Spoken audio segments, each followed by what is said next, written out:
মানে স্বাভাবিক মানুষের চাহিদা বা আবহাওয়া বা সেটার প্রকৃতি পরিবেশ ইত্যাদি তারা আসলে বিবেচনায় নিতে চান না।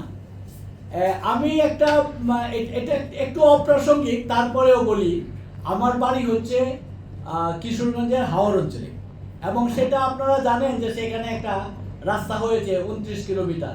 এটা একেবারেই প্রয়োজন ছিল না এটাতে করার, এবং এটা তো কোনো না কোনো ইঞ্জিনিয়াররাই আসলে করেছেন। 400 কোটি টাকা রকম 378 কোটি টাকার দিয়ে শুরু হয়েছিল, 1200 কোটি টাকায় সেটা শেষ হয়েছে। মানে রাষ্ট্রের অপচয় কেবল নয়, ক্ষতিরও কারণ। সেখানকার জীববৈচিত্র্যের জন্য ক্ষতি, সেখানকার মৎস্যের জন্য ক্ষতি। তো কাজেই এটা যদি তা না হয় যে ইঞ্জিনিয়াররা কোনো আগে ভুল করে নাই, তাহলে পরিবর্তন কেন হচ্ছে? তাহলে বোঝা যাবে কারো স্বার্থে আঘাত হয়েছে, অথবা কেউ নতুন করে স্বার্থ উদ্ধার করতে চায়। এই দুটার একটা হবে, তা না হলে তো এটা পরিবর্তনের কোনো প্রশ্ন আসলে আসে না।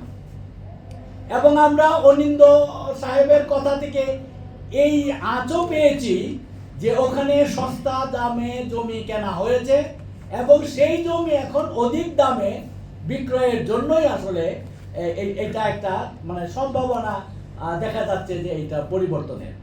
আমরা এর আগেও জানি যে সরকারের অনেক পরিকল্পনা হয়েছে এরকম, অনেক জায়গায় নিজের জমি কিনে রেখে বা এই জমি সরকার নিয়ে যাবে এই ভয় দেখিয়ে কম দামে কিনে তারপর সেই সরকারের কাছেই আবার বেশি দামে বিক্রয় করা হয়েছে, এবং সেটা মন্ত্রিসভার কোনো কোনো সদস্যদের পক্ষ থেকেও সেই কাজ করা হয়েছে।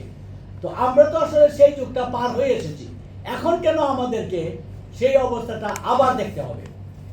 আমি মনে করি যে এই যে সাধারণ একটা জিনিসকে অসাধারণ করা হচ্ছে, প্রথমত হচ্ছে রাস্তাটা সোজা যায় নাই, বাঁকিয়ে নেওয়া হয়েছে, সেটা পর্যন্ত আমরা এখন আর কিছু মানে বলতে চাই না, যেহেতু এটা একবার পাস হয়ে গেছে। এখন যেটা পাস হয়েছে সেই অনুযায়ী রাস্তাটা হোক, এটা সকল মানুষের দাবি।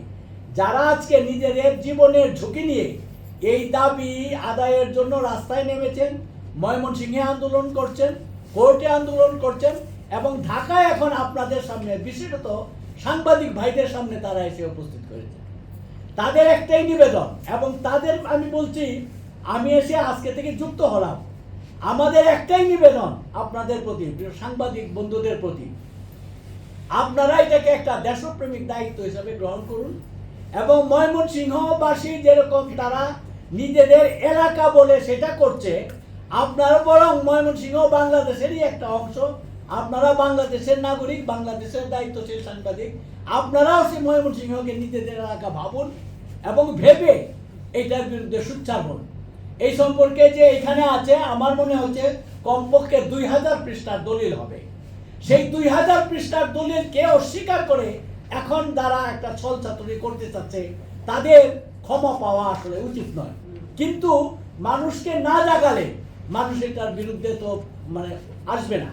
কাজে আপনাদেরকে আমরা অনুরোধ করি যে আপনারা এই সম্পর্কে দরকার হয় আরো জানুন ব্যাপকভাবে, এবং জেনে শুনে আপনারা এই মানে প্রচারণায় অংশগ্রহণ করুন।